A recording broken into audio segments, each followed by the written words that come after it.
All right, in this video, we're going to talk about the domain restrictions of a piecewise function. Okay, we didn't have a whole lot of time to spend on this in class. That's why we only went over domain restrictions, right? It was probably one of the more, in all honesty, one of the more simpler things we did in class this year. I'm going to use number 6 from the review, the yellow review sheet. All right, I don't have enough space, or it's kind of hard to see the graph, and so you need to have the graph with you to follow along if you're going to watch this video. All right. Now remember, this is a piecewise function. Remember, a piecewise function is just a bunch of pieces of a bunch of different functions stuck together, all right, to make one function.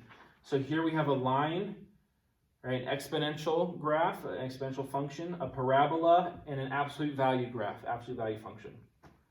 All right. Remember that a line is a straight line. Looks like this. All right, oops, sorry, looks like this. Okay, an exponent or exponential looks like this. All right, where it has an asymptote down here. A parabola looks like this, can be up or down, right? This can be down also. And the absolute value is a V. Okay. Now remember, don't get these mixed up. A parabola is more of a curve. Okay, it's more of a U shape, whereas absolute value is more of a V shape, right? It has an angle here. All right. When we write, if we write in standard form, when we write, and I will always write in standard form, when we write a piecewise function, the first graph up here is the first one that appears from the left side on our graph. Okay, and we're going to use domain restrictions. Now remember, domain is x values. Don't worry about the y values, only x values. So our first graph looks like this. Okay, and you know what? I'll just draw the graph. I was thinking about it as I was talking. I think it just might be easier. So go 1, 2, 3, 4, 5. And let's see. 1, 2, 3, 4. 1, 2, 3. We have one right here. And then one right here. Okay. And then 1,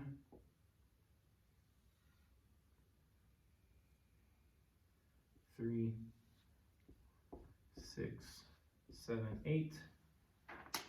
Okay, and then we have one right here.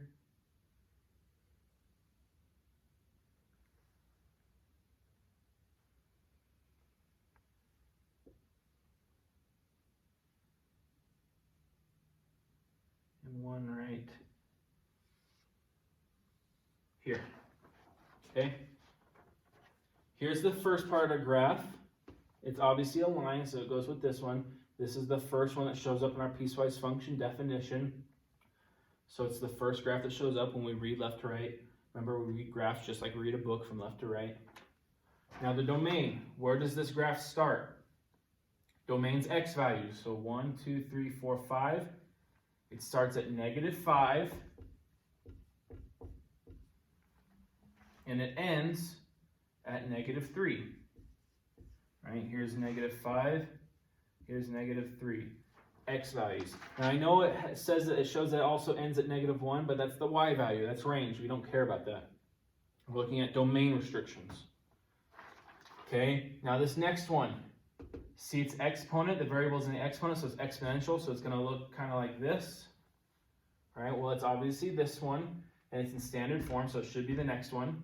So from -3, right, to +1.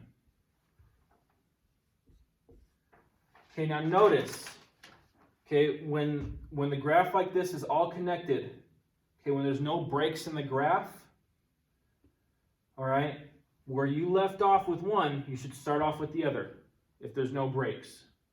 Okay, just like this.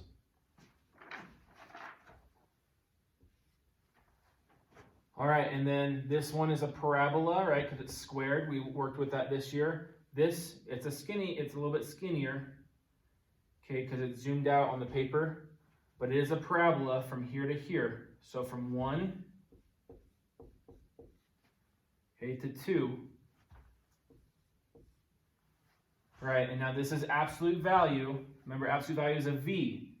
Okay, so from 2, now it doesn't stop here, it's a V, it's this whole thing. So it goes to 8. It's the whole thing.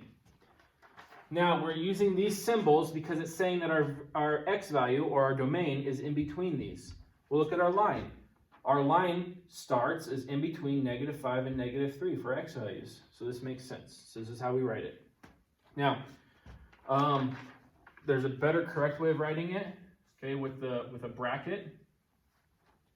Okay, but we're going to talk about that a little bit later. We're just trying to figure out the domain restrictions right now. Okay? And that's it. These are your answers, these ones right here. So you just look at the domain. Right? And that's it for the video.